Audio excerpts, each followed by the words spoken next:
So I've helped more than 175 families buy and sell homes here in San Diego. And I can tell you there are some real truths about living here that don't always make it into the brochure. In this video, I'll walk you through the stuff that can catch people off guard, from insurance costs that can sneak thousands into your budget to surprise fees that nobody likes to talk about. And if you're investing in a home here, you deserve to know the whole picture. Now let's start with insurance. When most people picture San Diego, they see the sunshine, the beaches, and maybe that perfect ocean breeze. But what doesn't come to mind? Fire zones and flood maps. I know, pretty exciting. Here's the deal. Across San Diego County, there are plenty of neighborhoods that fall into wildfire risk zones. No, not just out in East County. It could be Alpine or Hamul, yes, but also hillside communities in inland North County, or even certain canyons closer to the city. And it's not just a slight bump in your premiums. We could be talking $5,000 to $17,000 a year for homeowners insurance, versus about $3,000 if you're closer to the coast. And it's not just the price tag. Between 2015 and 2019, a lot of San Diego zip codes saw insurers pull out of up to 42% of policies here. Translation, even getting coverage in those areas can be tough.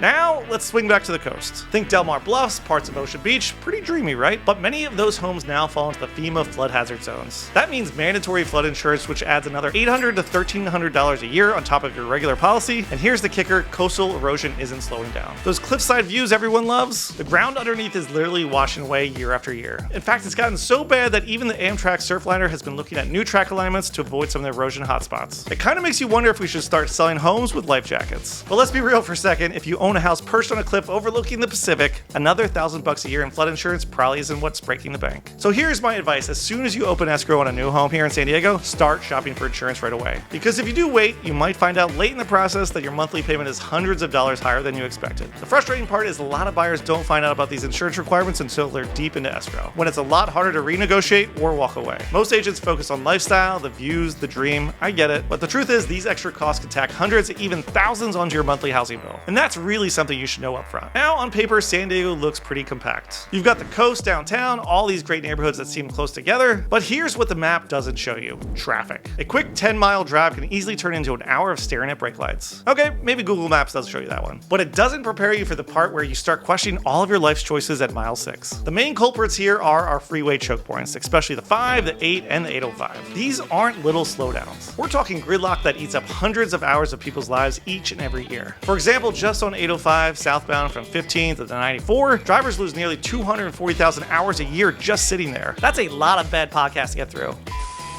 And here's another perfect example, getting from the freeway into La Jolla. There are really only 2 main ways in and out of La Jolla. And during rush hour, or worse, during the summer beach season, it can take 25 minutes plus just to crawl those last few miles to the sand. And sometimes the hardest part of your trip isn't the freeway at all. It's that last stretch before you actually get where you're going. So what does this all mean for daily life? If you're looking at homes in North County like Encinitas or Carlsbad and you work downtown, you're in for a serious commute. That 25-mile drive can take 50 to 70 minutes at rush hour. And that's just one way. Even closer trips can be misleading. A 10 or 15-mile drive of the main corridors during peak hours, still over an hour sometimes. You might think you're buying close to work, but the road tells a whole different story. And summer traffic near the coast, just forget about it. Some beach towns turn into complete chaos when the crowds roll in. Now, most agents will focus on the upside of North County communities, and there are a lot of pros, don't get me wrong. And trust me, they are amazing. Family-friendly neighborhoods, incredible beaches, that laid-back coastal lifestyle. But what they sometimes skip over is how brutal the commute can be if you're not prepared. At the end of the day, it forces a tough choice.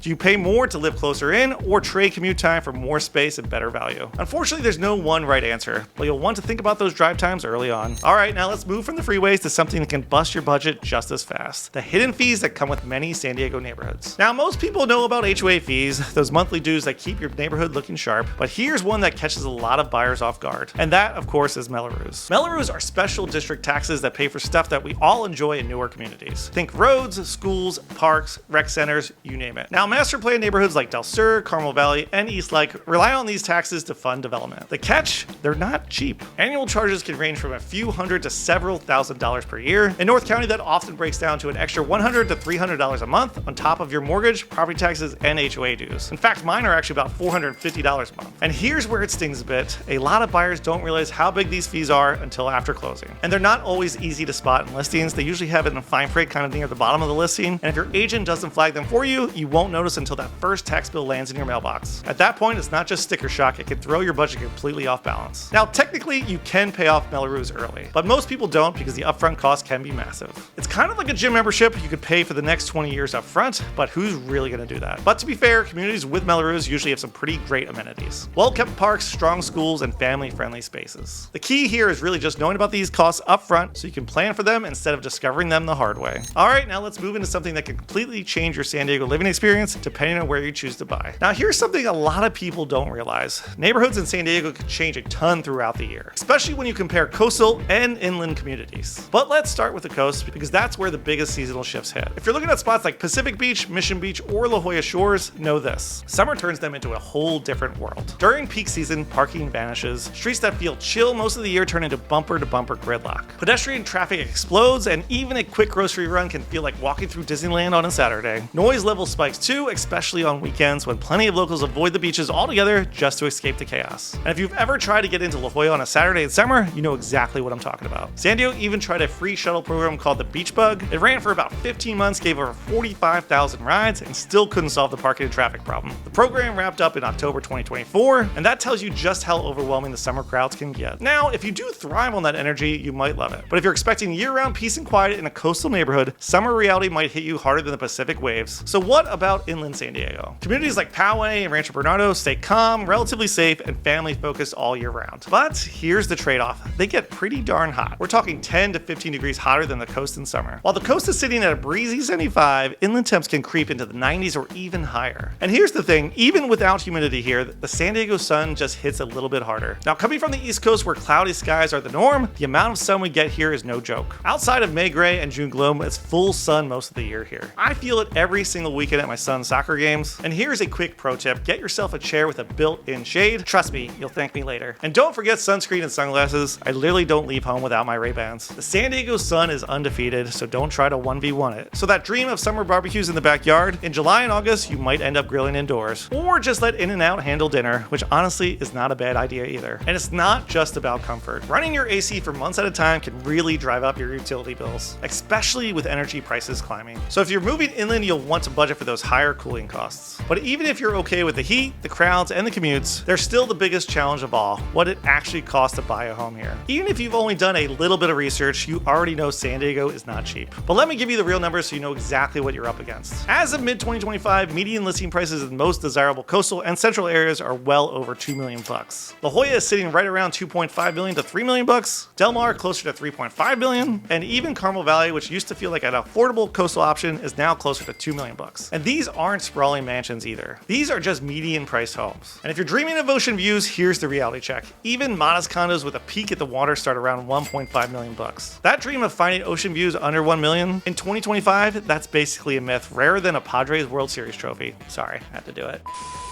So where does that leave entry-level buyers? You're typically looking at places like Chula Vista with a median price of around $850,000 or Escondido at about $848,000. East County communities usually fall in that $700,000 to $900,000 range, which does sound a lot better until you factor in the higher insurance costs and those longer commutes we talked about earlier. The tough part is competition in these affordable markets is still very real. Since this is where most buyers can afford to shop, you'll often run into multiple offers and homes that sell quickly. But the good news is the huge bidding wars of 2021 and 2022 have definitely calmed down. While there still is competition, it's not quite the frenzy it was. So you've got a much better shot at landing a place without feeling like you've entered the Hunger Games. That creates a cycle. The affordable areas heat up, prices push higher, buyers get pushed farther out, commutes get longer, and the lifestyle perks shrink. Even buyers who feel well prepared can find the process challenging. And let's be real for a second, affordable is still a very relative term. On an $800,000 home with a standard down payment, you're paying $4,000 per month, before property taxes, insurance, and any HOA or Mello-Roos fees. And for a lot of families, that eats up a serious chunk of a monthly income. So the key is to stay realistic about your budget and your priorities. Are you actually willing to move farther inland for more space? Can you actually handle a longer commute to stretch your dollar? Those are the trade-offs almost every San Diego buyer has to face in today's market. All right, so that's the real talk about living in San Diego. The kind of stuff most agents won't mention until you're already knee-deep in the process. And look, I'm not here to scare anyone away. I actually love living here, and there's a reason San Diego keeps ranking as one of the best places to live in the entire country. I don't think we're gonna leave. No, I'm staying here. You can do the But buying here is usually the biggest investment people make in their lifetime, so you deserve the full picture up front, not just the highlight reel. And if you're thinking about moving to San Diego, or if you're already here and just ready to make a change, I'd love to help you figure out the right fit. I've been guiding families through this market for years, and my goal is always to give you the whole story so you can make the best decision for you and your family. Just reach out at bern@often56.com and let's get started. And if you love San Diego just as much as I do, make sure you hit that subscribe button as we post new videos each and every week. Thanks for watching, and I'll see you in the next one. Bye.